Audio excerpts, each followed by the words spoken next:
आज मैं आप लोगों के लिए एक और बिजनेस रिलेटेड या फिर सेल्फ हेल्प बुक लेकर आई हूँ जिसका नाम है आपका सपना किसने चुराया। ये बुक ओरिजिनली इंग्लिश में लिखी गई है who stole your dream Burke Hedges के द्वारा। इन्होंने लिखा है कि आपका बॉस नहीं चाहता कि आप इस पुस्तक को पढ़ें, यानी इसमें बहुत सारे फायदे आपको बताए गए हैं जॉब को छोड़कर बिजनेस स्टार्ट करने के। जी हाँ, ये कहते हैं कि पढ़ लिख कर नौकरी ढूंढना ही हमारे जीवन का गोल नहीं होना चाहिए, या फिर केवल अपनी आजीविका चलाना ही हमारा गोल नहीं होना चाहिए। कब तक आप एक नौकरी में खिंचते रहेंगे, कब तक आप अपने आप को कौड़ियों के भाव बेचते रहेंगे।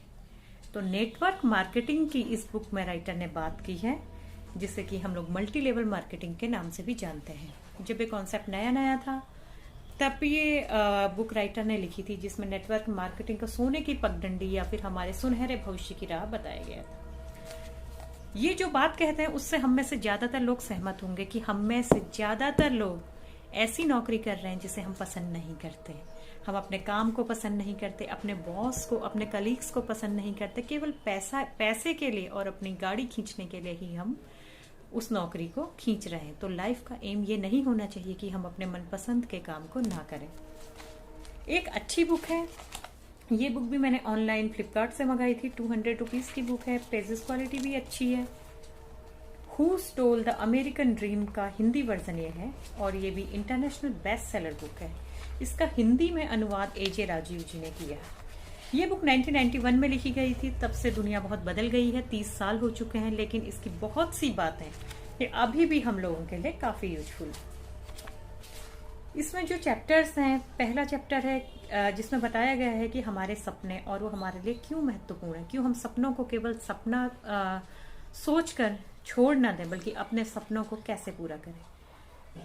सेकंड चैप्टर है आपका सपना किसने और क्यों चुराया, जिसमें पिरामिड के थ्रू हमें बताया गया है पिरामिड योजनाएं, कि कैसे हम जॉब में पढ़कर अपने सपनों को भूल जाते हैं, अपने सपनों को पूरा करना छोड़ देते हैं। कैसे जैसे हम बचपन में होते हैं हम वैसे नहीं रह पाते, बड़े होते होते क्यों हमारी लाइफ बोरिंग हो जाती है। चैप्टर 3 है क्यों हमारे पारंपरिक रास्ते अवरुद्ध होते जा रहे हैं और कितनी जल्दी हमें नए रास्तों को अडॉप्ट करना सीखना चाहिए। चैप्टर 4 में नेटवर्क मार्केटिंग की सच्चाई बताई गई है कि इसमें कितना रिस्क है, कितना प्रॉफिट है, कितना लॉस है।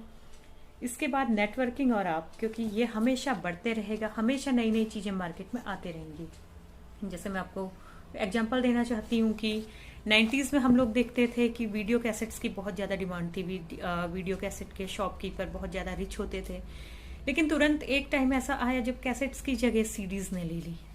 तो जो लोग तब भी कैसेट्स खरीद रहे थे, या जिन लोगों को पता नहीं था कि सीडीज कैसे खरीदी जाए, सीडीज का बिजनेस कैसे किया जाए, ऐसे लोगों की शॉप बंद हो गई।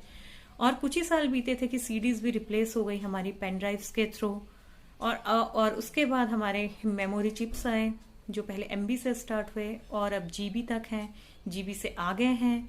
तो किस तरह से एक चीज दूसरी चीज को बड़ी जल्दी रिप्लेस कर देती है, और हमें मार्केट में बने रहना है, हम लोगों को सक्सेसफुल रहना है, तो कितनी जल्दी हमें नए नए तरीकों को अडॉप्ट करना सीखना पड़ेगा।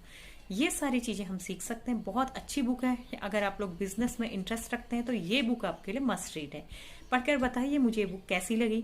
अगर आप लोग बिजनेस रिलेटेड आइडियाज के लिए और ज्यादा बुक्स चाहते हैं तो प्लीज हमारे चैनल को लाइक और सब्सक्राइब करें और मुझे कमेंट सेक्शन में जरूर बताएं। Thank you.